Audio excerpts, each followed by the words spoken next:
Yaani kwa miaka hii miwili tu tumeongeza zaidi ya wakulima 20. Tuseme tunakaribia ekari 80 hivi za mashamba mpya ambazo zilikuwa mwanzoni zimeanzishwa kwa ajili ya, yani baada ya kutoka kwenye kujifunza Uganda, walioanzisha kilimo cha malisho. Tuna zaidi ya ekari 80 kwa sasa. Tuna wakulima zaidi ya 20 ambao wameanzisha mashamba yao, ambao ni kwa mfano wale wote ambao walienda Uganda, wote tunawapa mbegu. Tumenunua mbegu tukawapa kaanzisha malisho. Na wakulima wengine ambao wanajifunza kwao, wengi zaidi ya wafugaji 20 ambao sasa wameanzisha mashamba ya kulima malisho. Kwenye kata ya Rwamgasa tunayo changamoto ya maeneo ya malisho, lakini pia maeneo ya kilimo na majosho.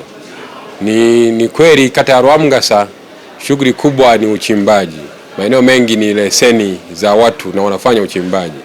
Sasa maeneo kwa namna ya population ilivyo kwa mujibu wa sensa ya mwaka 2022 wakazi ni 72,000 na zaidi. Kwa sasa maeneo mengi kwa ajili ya malisho na kuweka majosho, lakini pia na maeneo ya kilimo ni changamoto. Tunalo eneo ambalo tunapakana nalo hifadhi ya msitu ya Rwamgasa.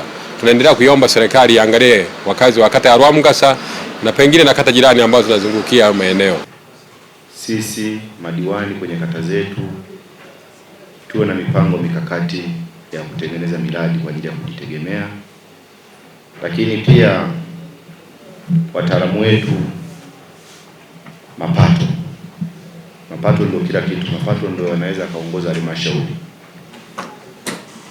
Tukasimame kukusanya mapato, tusimame tuwe waadilifu, tuwe watu ambao ni wazalendo na nchi yetu, tuwe wazalendo na mkoa wetu, tuwe wazalendo na wilaya yetu, na tuwe wazalendo na halmashauri yetu.